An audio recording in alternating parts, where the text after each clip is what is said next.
vértigo y equilibrio. Yo trabajo pues en varios lugares, pero resaltar que tenemos un lugar especial para la gente que tiene vértigo y otros síntomas de equilibrio, que es la clínica Vértigo y Equilibrio. Quería comentarles hoy pues una presentación sobre qué es el vértigo, ¿cierto? Y les puse algo como para que les llamara un poco la atención, y si tengo vértigo, ¿por qué no puedo ver bien? Hacerles un paréntesis pequeño sobre la epidemiología de esta enfermedad y de otros síntomas y recordarles que afecta a un porcentaje significativo de la población, hasta un 35%, y puede afectar inclusive a mujeres ancianas con mayor frecuencia porque tienen mayor riesgo de experimentarlo en cualquier momento pues, de esta época. Los síntomas se pueden referir de diferentes maneras. Los pacientes lo pueden comentar como inestabilidad en un 68%, el vértigo puede referirse como un 30% y el desvanecimiento hasta un 30%. Sin embargo, hay otras series en las que podemos encontrar hasta un 69% que lo refieren como vértigo, un 12% inestabilidad, el presíncope como un 2% y una miscelánea en un 17%, que son aquellos pacientes que refieren como el desvanecimiento, la sensación de estar flotando, embotados, pesados, o inclusive pues muy coloquial los términos de algunos pacientes como una tontina. La prevalencia puede ir hasta un 30% y la tasa anual, hay varias cifras, pero pues traje esta que está un poco más resumida, hasta los 44, 45 años puede presentarse en un 2,5%, en mayores de 65 pues 8,3%, y en los mayores de 85 hasta un 18%.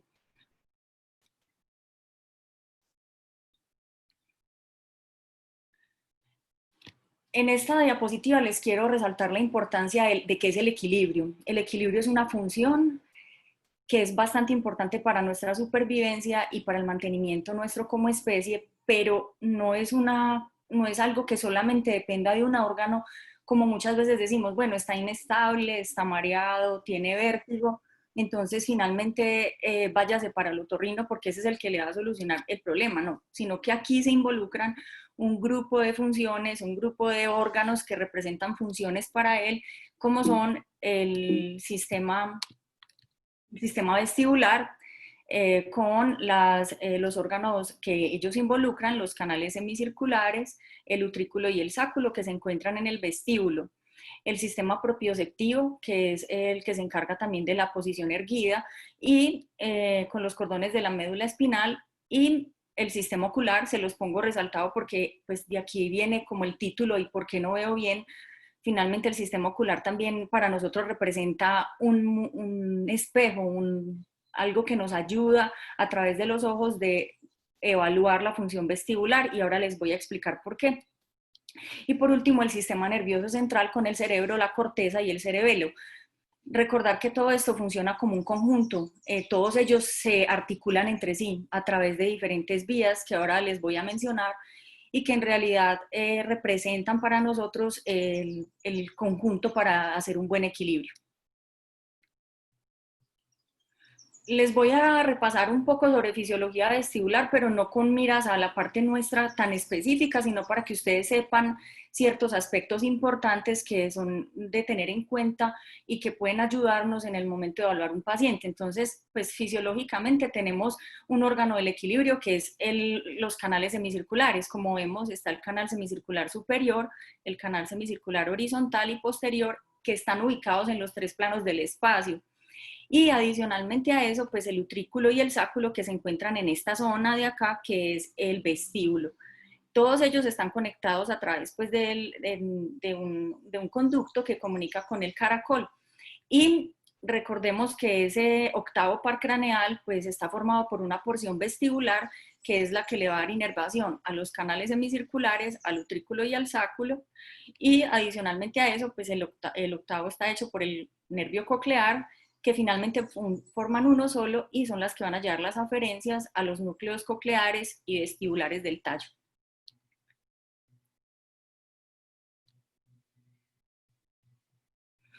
Entonces, el utrículo y el sáculo, ¿qué es? Pues cuando uno lo mira desde el punto de vista microscopía electrónica, se parece como a la retina.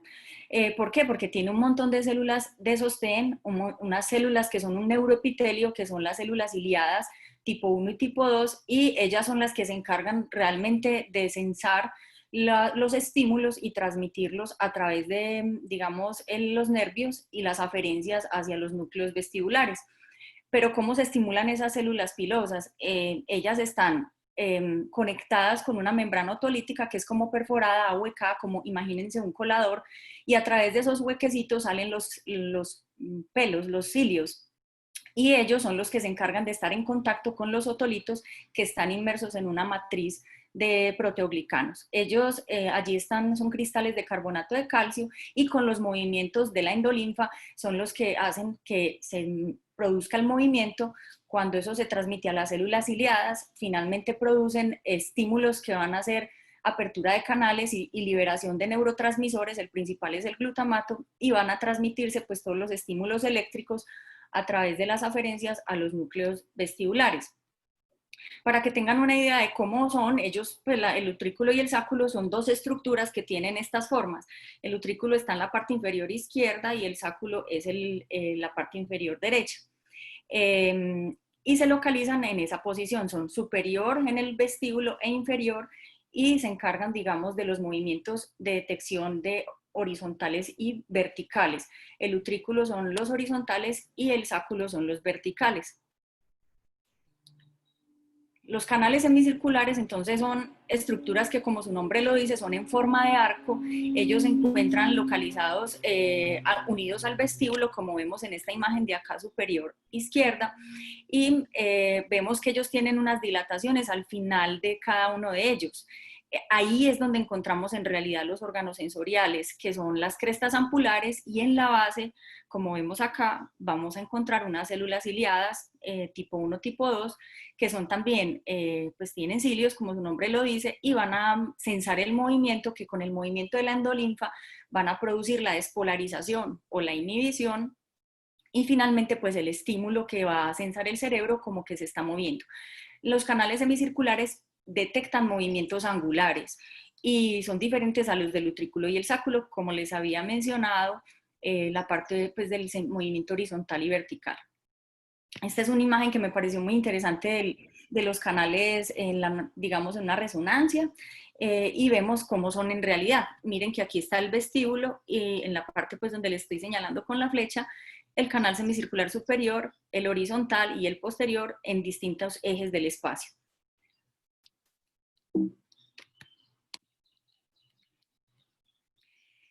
¿Para qué les traigo como a colación toda esta anatomía? Porque finalmente es importante para nosotros. Si ustedes ven acá, el laberinto tiene un montón de conexiones, y la idea pues no es como que todo el mundo aprenda sobre todo este detalle, pero sí para nosotros, e inclusive para ustedes los oftalmólogos, es importante porque aquí vemos los ojos. Entonces vamos resolviendo parte de esta pregunta que hacíamos al principio. El laberinto posterior, o el vestíbulo como tal, y en los canales semicirculares tienen varias conexiones. Entonces, ¿con quiénes? Con el cerebelo, con el tálamo, la corteza cerebral. Y miren acá la importancia del tercero, cuarto y sexto par para la parte motora, y ahorita les voy a explicar cuál es la importancia de esta vía. Y adicionalmente a eso, miren el asta anterior de la médula espinal. ¿Para qué? Lo que hablábamos ahorita, la unión de todos estos órganos y sus funciones para poder mantener el equilibrio.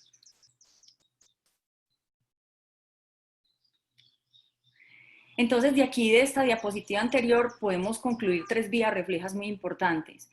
Una de ellas, y para nosotros como otorrinos y otoneurólogos, y adicionalmente para ustedes, pues que digamos son importantes la parte ocular, está el reflejo oculovestibular. El reflejo oculovestibular es aquel reflejo que nos va a permitir que, a pesar de que tengamos la cabeza en movimiento, nosotros podamos mantener fija la mirada en un punto objetivo cualquiera. Esto es un reflejo de supervivencia. Pues imagínense un león cazando una gacela con alteración del reflejo oculovestibular, pues no come, ¿cierto? Entonces, la importancia de este reflejo es que cuando yo giro la cabeza a la derecha, se activan unas vías del conducto semicircular, estimulan toda esta zona que ustedes ven acá, van al núcleo abducens, y finalmente van a activar el recto externo, inhiben el recto interno, y pues miren que el recto externo, el lado contralateral, perdón. ¿Para qué? Para que la mirada se mantenga fija en ese punto a la derecha, sin que haya movimiento de la imagen. Es decir, usted puede ver un objetivo a través de este reflejo sin que se le mueva cuando usted mueve la cabeza. Pero también es importante que sepamos que hay otra vía importante que es el reflejo vestíbulo espinal. Entonces, todas estas aferencias que salen del vestíbulo y del nervio pues, vestibular van a ir al núcleo vestibular lateral, a la parte vestíbulo espinal lateral y finalmente conectan con el asta anterior de la médula espinal y por ende a los músculos extensores y a la parte cervicoespinal.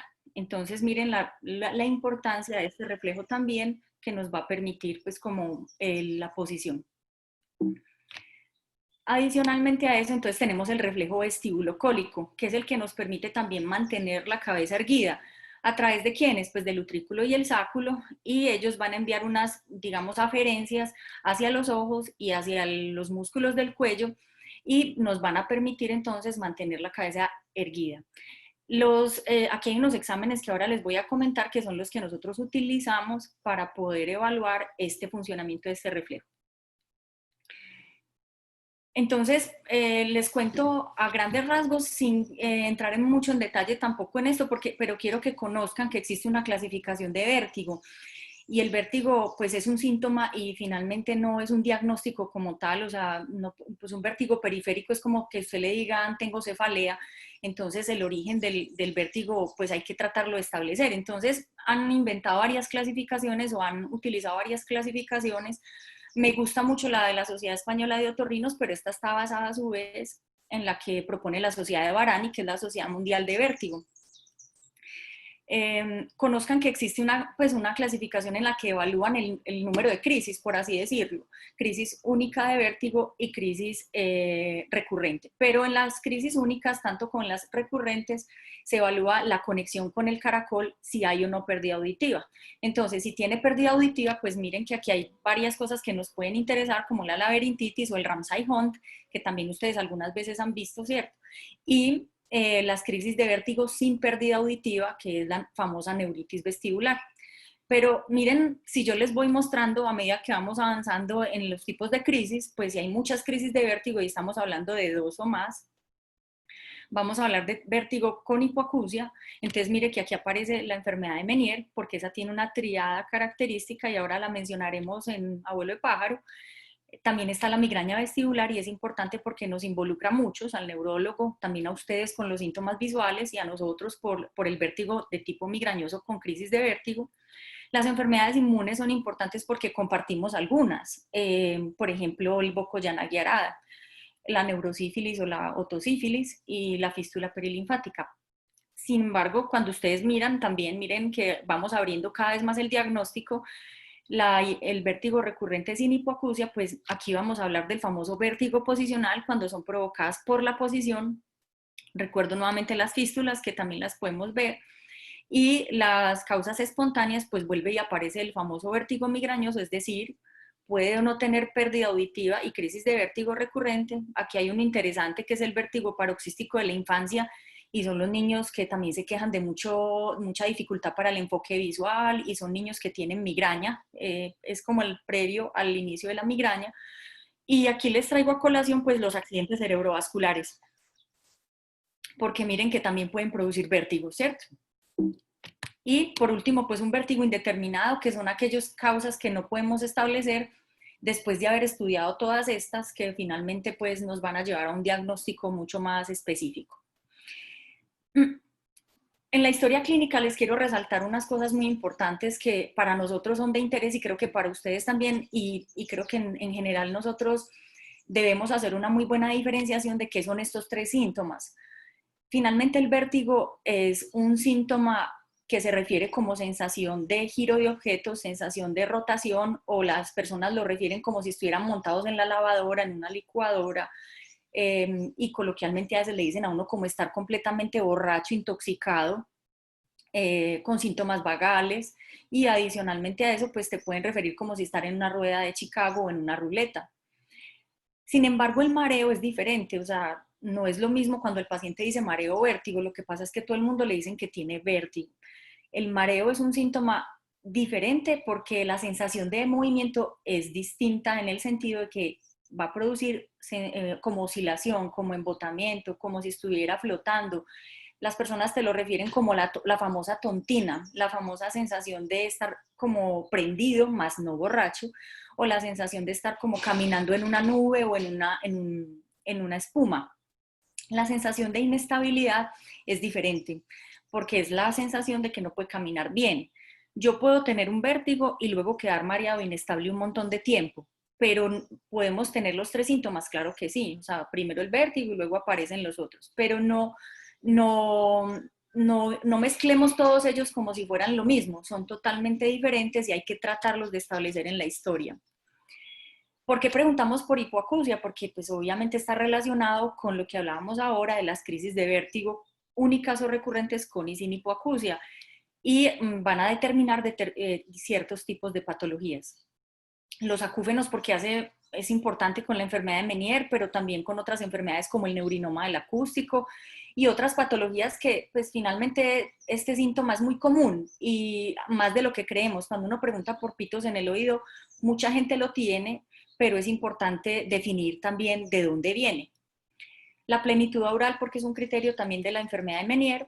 Importante los accidentes de tránsito y los golpes en la cabeza porque pues, están relacionados con fracturas del peñasco y adicionalmente a eso lesiones pues, cocleares o vestibulares y adicionalmente a eso pues, el desprendimiento de los otolitos. Entonces siempre preguntamos mucho por esto.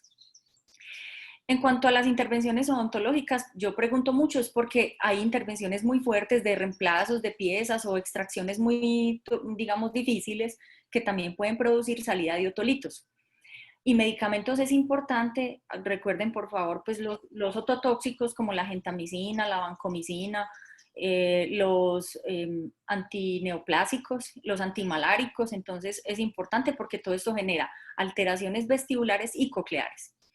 La cefalea también importante porque, pues recuerden que se relaciona con la migraña y puede tener características migrañosas y los síntomas visuales porque ahora les voy a hablar de tres cosas muy específicas que nos conectan finalmente con ustedes.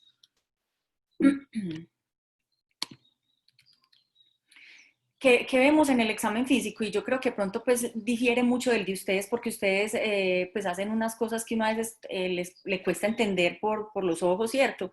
Y ya no es el campo nuestro, pero sí compartimos cositas y les voy a mostrar que la otoscopia es fundamental, ¿cierto? Porque podemos tener un proceso infeccioso o alguna otra patología de oído medio o externo en el caso del Ramsay-Hunt o una otitis media pues supurativa que también puede explicar una laberintitis.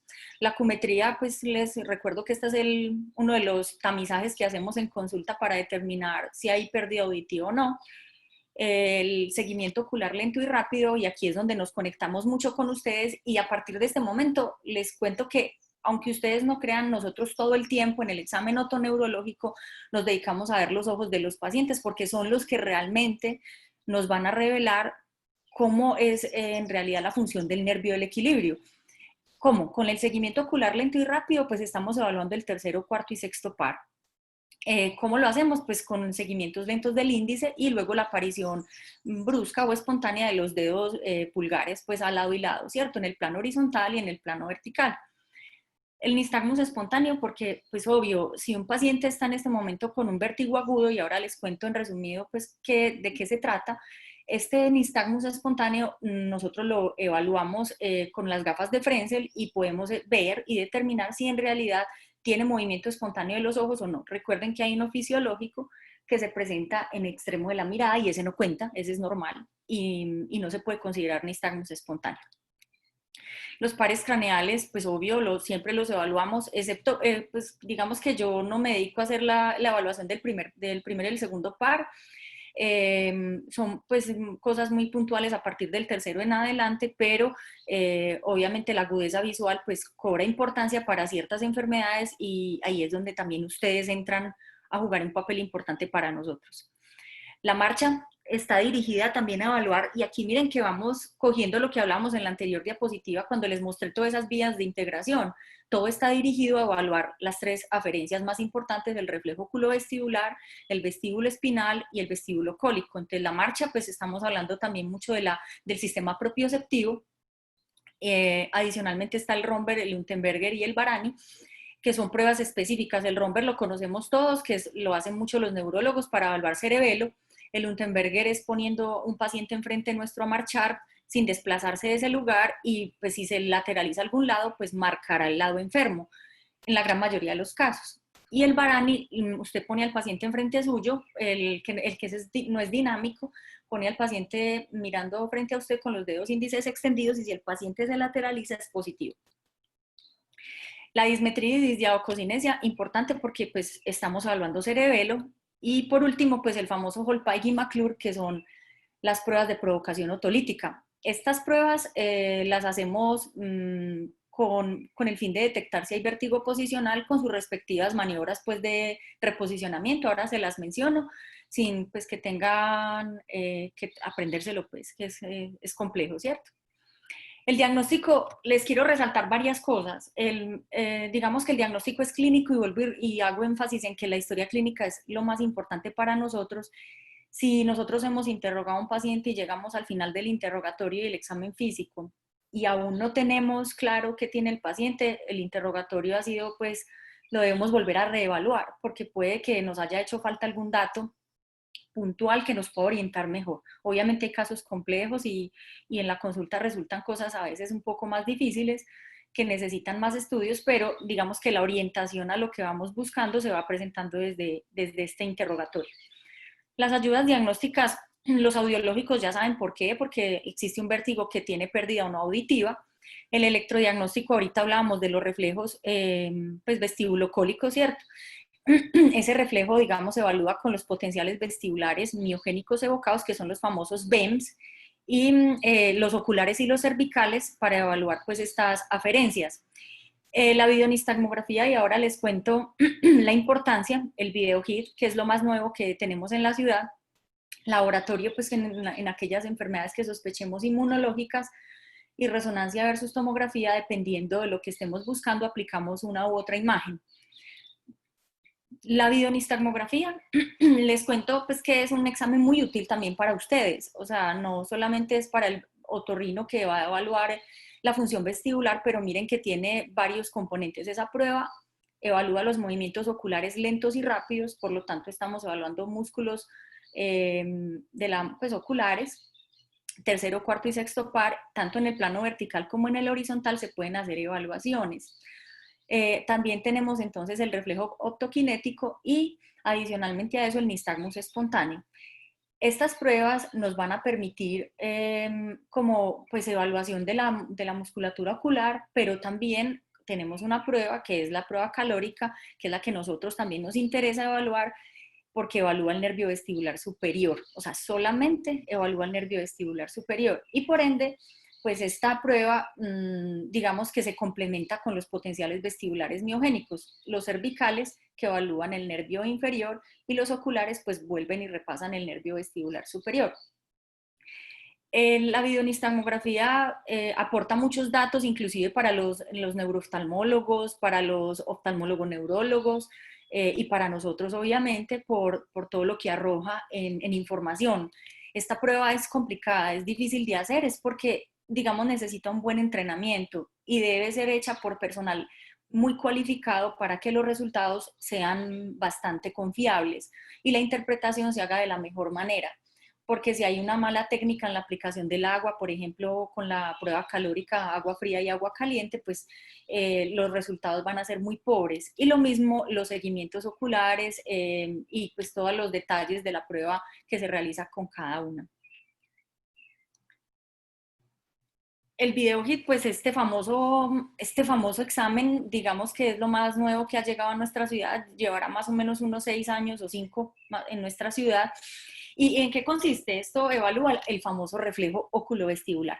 Este reflejo sí es muy importante porque pues cobra, digamos, bastante relevancia cuando lo vemos desde el punto de vista oftalmológico y otorrino, ¿cierto?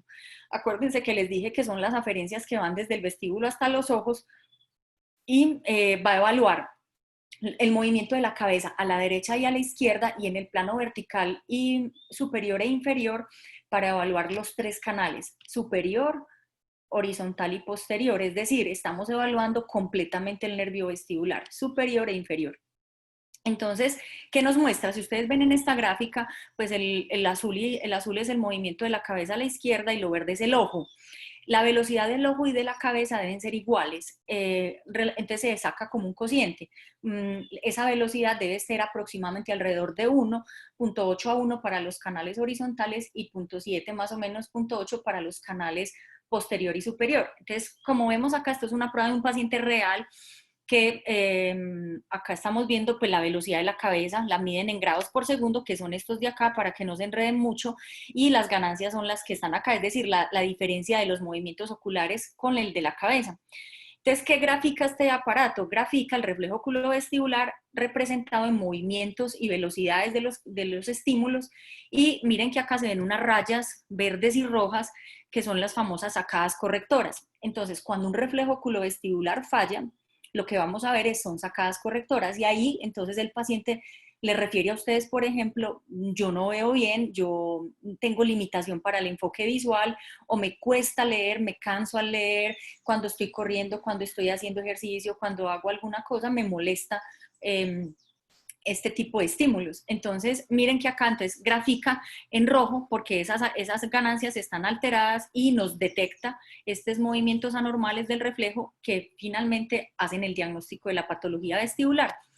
El canal semicircular lateral y superior pues están inervados por el nervio vestibular superior y el posterior por el nervio vestibular inferior. Entonces ahí lo podemos ver. El utrículo y el sáculo pues igual, nervio vestibular superior y nervio vestibular inferior. Este es el aparato, son unas gafas con un software que tenemos en este ladito, aquí vemos en la imagen inferior derecha, con una cámara que va a grabar todos los movimientos oculares para poder reflejar estas gráficas.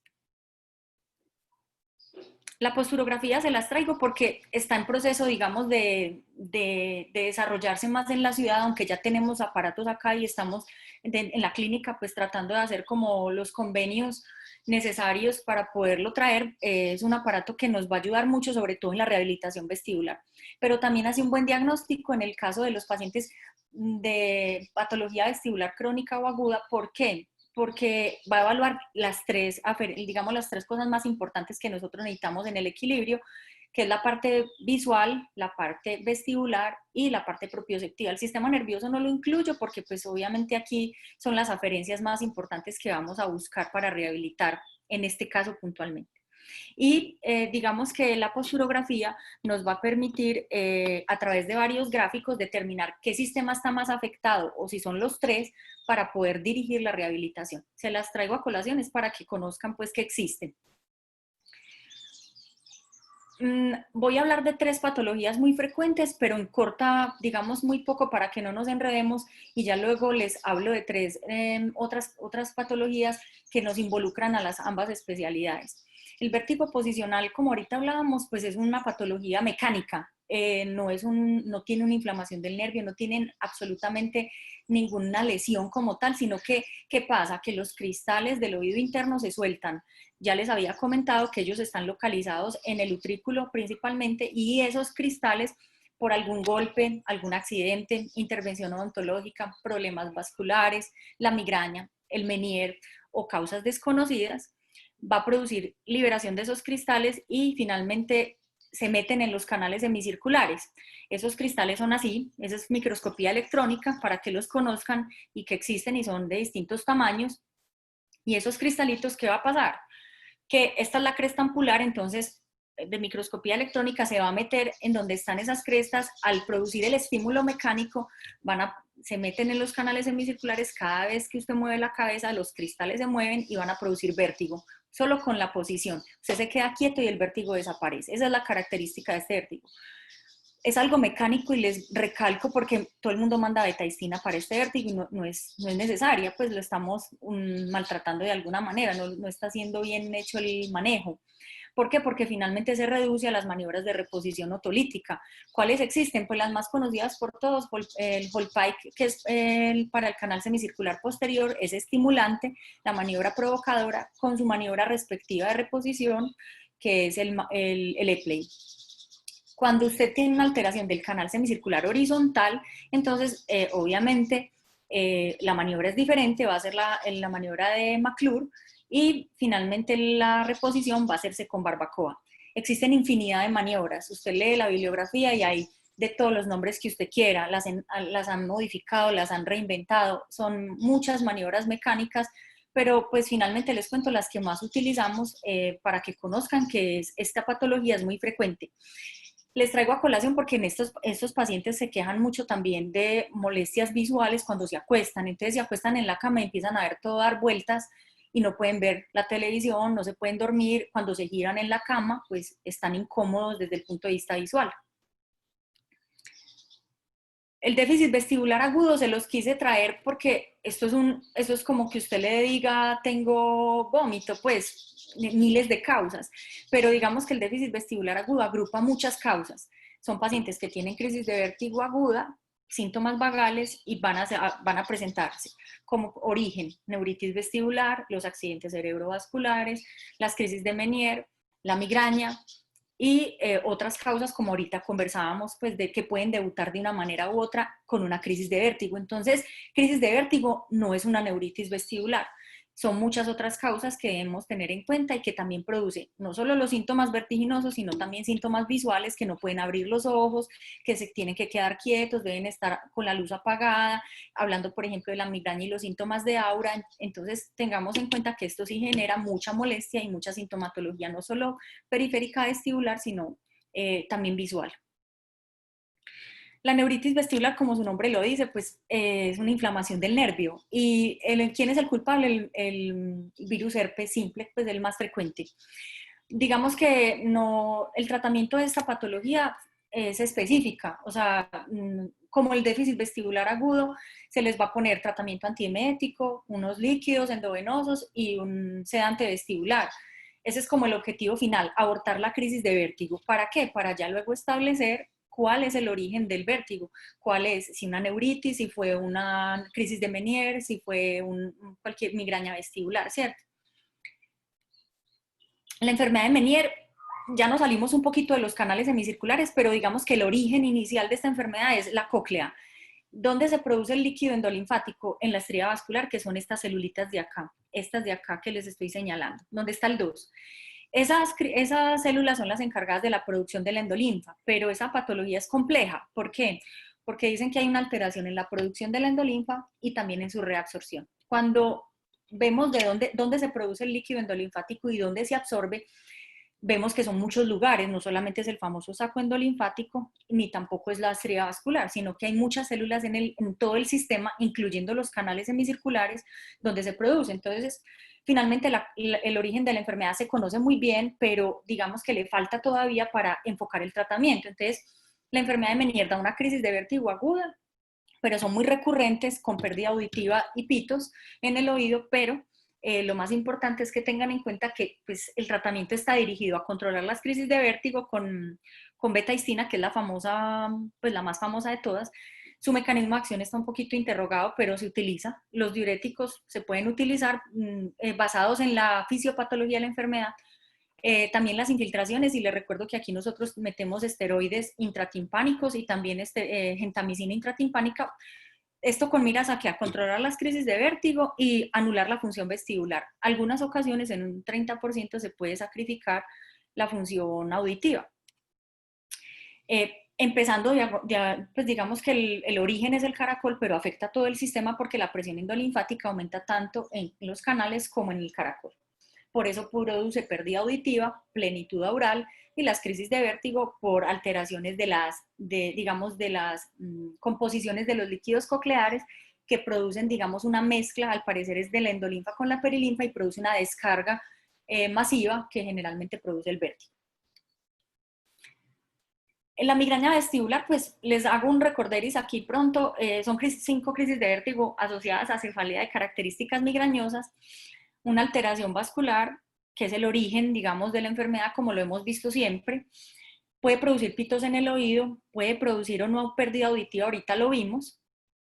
Los síntomas de aura, acordémonos que también involucran los síntomas visuales, fotoxias, fosfenos, alteraciones, por ejemplo, fotofobia, que les molesta mucho a los pacientes. Y pues vuelvo y recalco el origen vascular.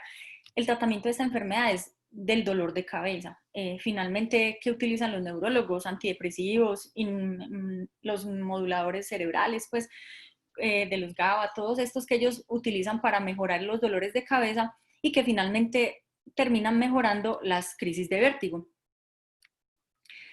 Bueno, entonces, esto es como un abrebocas para que ustedes vean que el vértigo es una patología compleja, que finalmente no es un síntoma que todo el mundo tiene vértigo y igual betahistina, y que les quiero recalcar la importancia, digamos, de esta patología y no solamente las crisis únicas como en la neuritis, sino también de las recurrentes. ¿Por qué? Porque hay cosas que nos juntan a las especialidades nuestras y pues aquí es donde entramos ya un poco para hablarles de lo que al principio comentaba, bueno, ¿por qué no veo bien? Entonces, usted puede tener un déficit vestibular agudo o crónico y puede quedar con algo que se llama vértigo visual.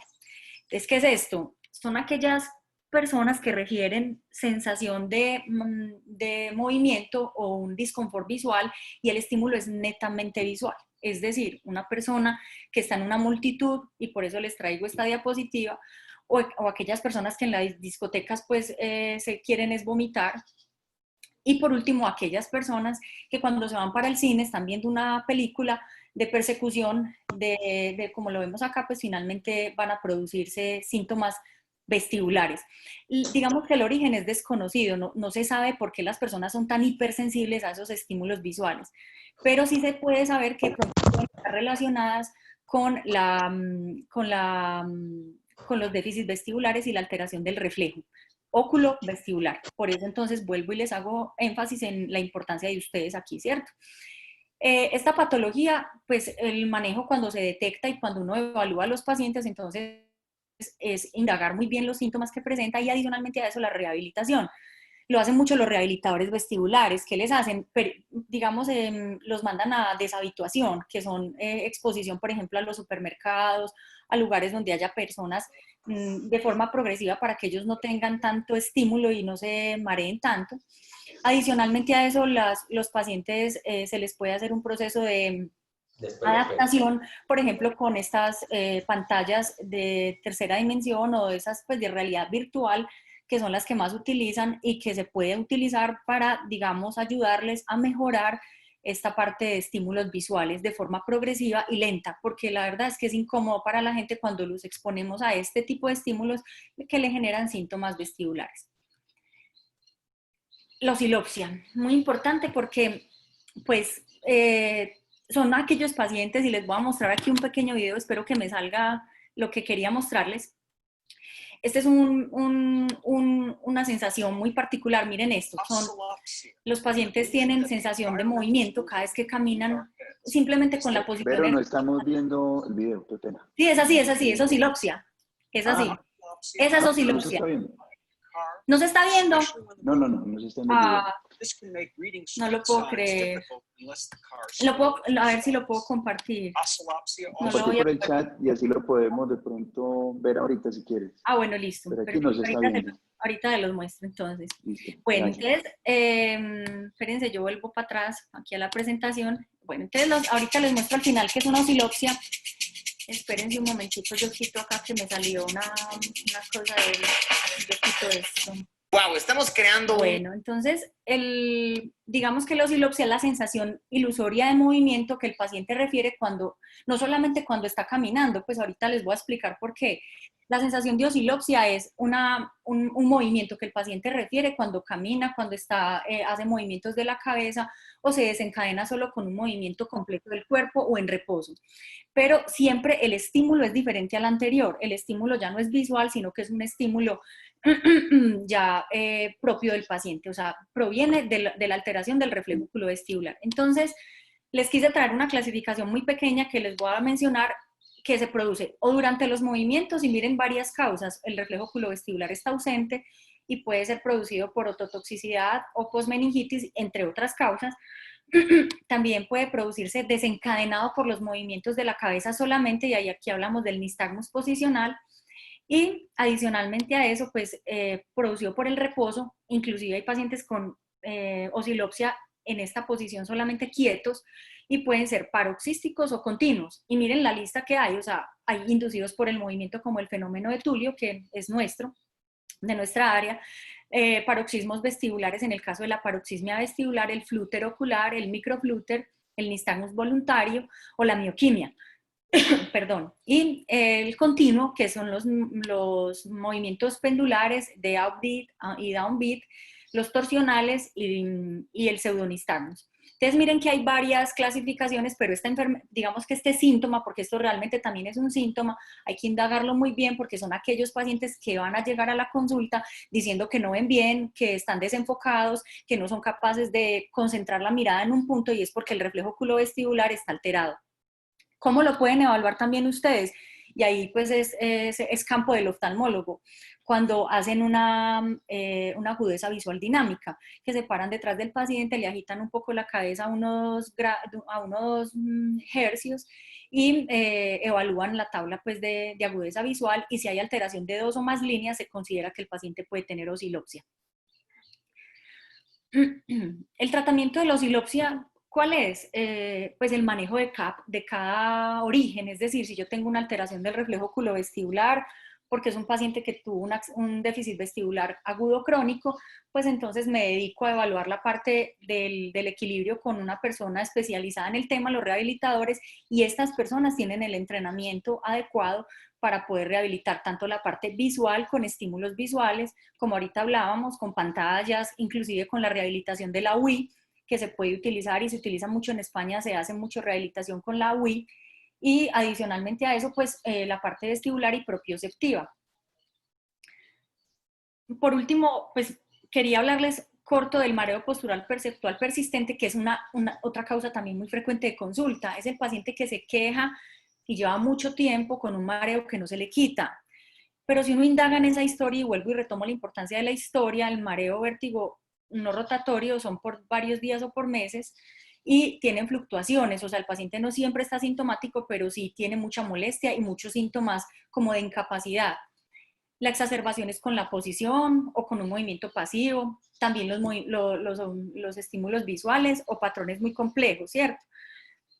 ¿Y cuáles son las causas? Pues en nuestra área, porque pueden haber otras, pero les refiero sobre todo el déficit vestibular agudo y crónico, porque nos involucra a nosotros, pero que sepan que a ustedes les puede llegar. O sea, puede llegar pacientes que tienen mareo, que se sienten cansados, con la visión que pesada, que le fastidian los ojos, que no puede enfocar bien, que se siente agotado cuando lee, cuando escribe, cuando está haciendo deporte, cuando está trabajando, cuando se sienta en una pantalla, cuando mira movimientos o digamos, escenas de televisión, y finalmente, pues genera gran discapacidad. ¿Cuál es la causa del mareo perceptual postural? Pues que no se explican por otras causas diferentes a las que les acabo de mencionar. Entonces, obviamente la historia clínica importantísima para uno hablar, bueno, este es un mareo perceptual, un vértigo visual, una osilopsia, y secundario a qué. Y por eso les hablaba de las patologías inicialmente. Entonces, por último, pues ya con esta última ya me voy despidiendo, y es, bueno, y si tengo vértigo, volvemos a preguntarnos entonces, ¿por qué no veo bien? La conclusión es, recordemos que tenemos un reflejo oculovestibular que compartimos con ustedes y que les hago bastante hincapié porque los ojos para nosotros son el reflejo del vestíbulo.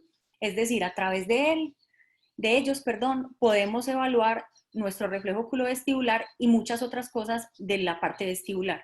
Entonces, cobra mucha importancia que vuelva y se los repita.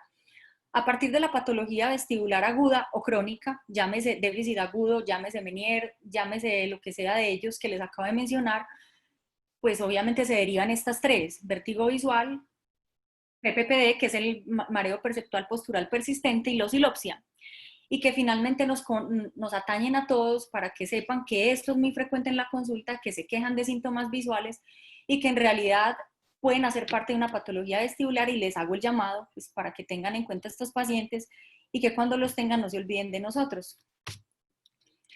Muchísimas gracias a todos.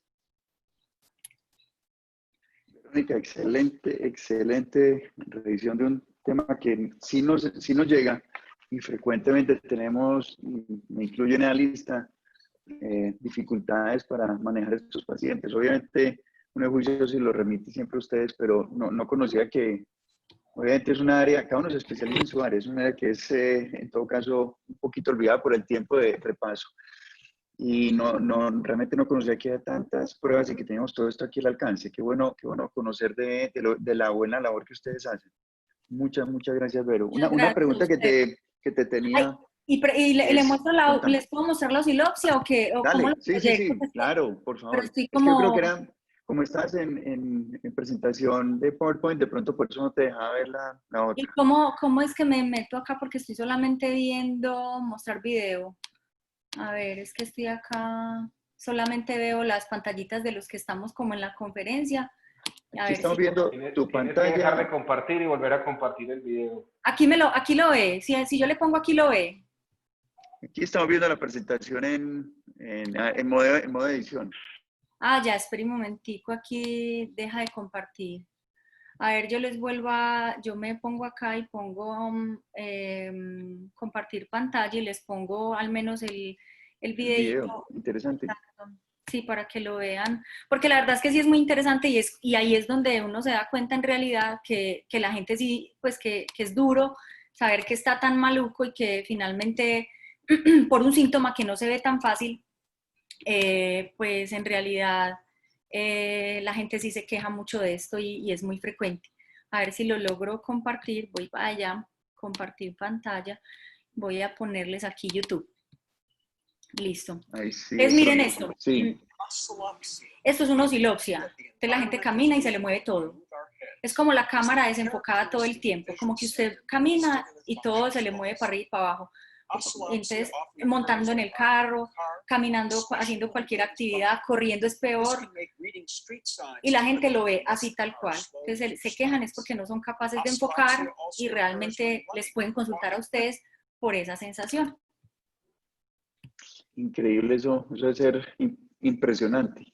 Sí, es La muy... sensación Buenos de vértigo días. es muy maluca. Marta, Sí. buenos Sí, días. Verónica, ¿cómo estás? Hola, ¿cómo te va? Bien,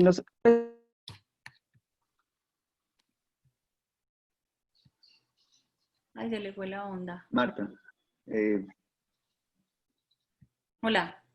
Marta, se le fue el sonido. aló, ¿me están Hola, escuchando? ya te escuchamos, Ahora sí, sí. ya. Es que nosotros, pues, como neurooftalmólogos, muchas veces tenemos estos pacientes y somos como una ayuda, en realidad, porque los que los tratan son los de vértigo y yo remito mucho a Cliven porque me parece que trabaja muy bien esta parte. Pero para nosotros como oftalmólogos, siempre mirar los movimientos oculares, tratar de hacer el reflejo vestibulocular para poder buscar las alteraciones, porque si yo hago el reflejo vestibulocular, cuando haya una alteración la voy a poder identificar. Y mirar mucho los micronistagmos, porque hay nistagmos muy pequeñitos que los podemos ver nosotros cuando hacemos la oftalmoscopia o cuando hacemos el fondo de ojo, que podemos ver el nistagmos. Muchas veces los nistagmos se ven es así. Por ejemplo, la mioquimia del oblicuo superior, por lo general uno la ve es cuando hace la oftalmoscopia. Y muchas veces los pacientes no los presentan todos los momentos, entonces citarlos en diferentes tiempos, porque hay pacientes que durante la evaluación yo no les veo nada, pero si yo los cito en otros, yo digo, cuando usted tenga el síntoma, llámeme, venga, yo lo reviso, porque muchas veces se presenta en otros momentos. Entonces, hacer siempre los movimientos oculares sacádicos y de seguimiento, mirar siempre bien cuando yo estoy haciendo la oftalmoscopia si veo un movimiento anormal y tratar de empezar a hacer el reflejo vestibulocular para uno poder aprender cuándo está normal el reflejo.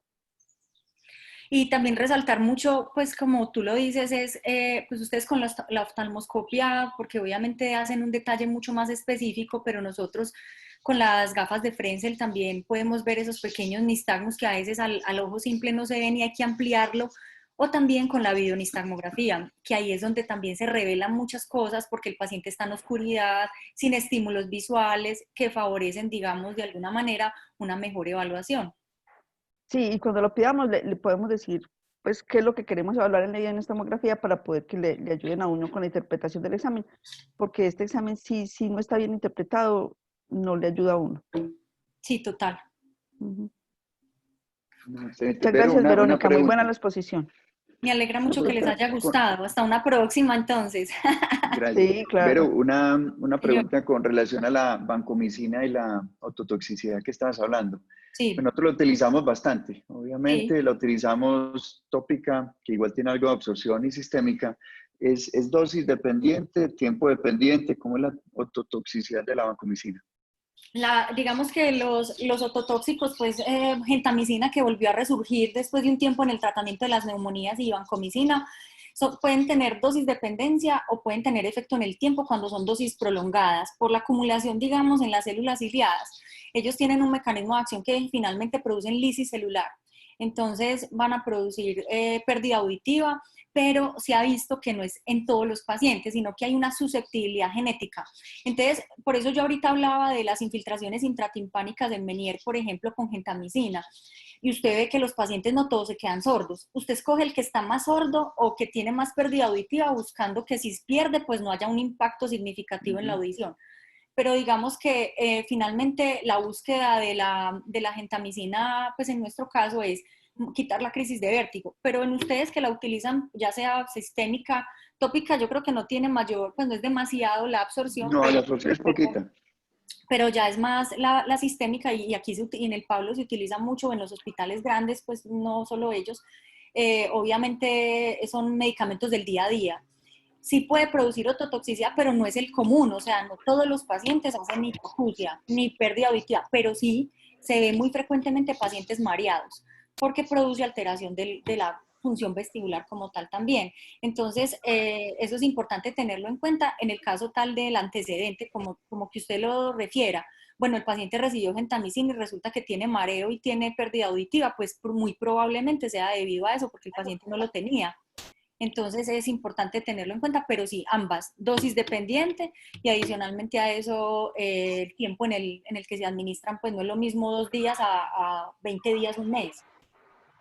Listo. Aquí hay una pregunta de Joana que dice, tengo una inquietud, ¿qué es el flúter ocular? El flóter es como una fibrilación, o sea, el ojo salta, pues es como si fuera una fibrilación auricular, o sea, está contrayéndose todo el tiempo la parte muscular. Entonces produce un movimiento ocular, micro y macro, visible. Se ven unos movimientos oscilatorios horizontales rapidito, rapidito, rapidito, a diferencia de un nistagmus que tiene un ritmo. Exacto. Y no son tan desorganizados como unos ciclones ni tan gran amplitud, sino que son como unos movimientos más que todo en el plano horizontal, muy rapiditos. Eso es muy raro pues verlo. Yo habré visto uno en todos estos 10 años. Sí, no, yo tampoco, muy, muy rarísimo. Muy interesante ver. Muchas gracias. Y ya sabemos, los que no conocían, dónde nos pueden ayudar con estos pacientes. Claro que sí, nosotros pues encantados de que nos conozcan y pues también gracias a ti por la invitación, a la participación de la doctora Marta que también nos conoce y trabajamos de la mano y espero que haya una segunda oportunidad, más que hacer una abrebocas pues como de que conocieran cómo era la parte nuestra de fisiología y algo de patología, pero obviamente pues, antes de llevarles casos clínicos que son un poquito más enredados, pues darles como un pincelazo de cómo era digamos, la parte de fisiología y patología vestibular. Excelente. Sí, me parecería muy interesante hacer una segunda invitación y de pronto con lo que dices, una correlación clínica, algún caso y lo revisáramos porque, como te digo, no es tan infrecuente que lleguen pacientes con esta molestia y obviamente tenemos que orientarlos bien.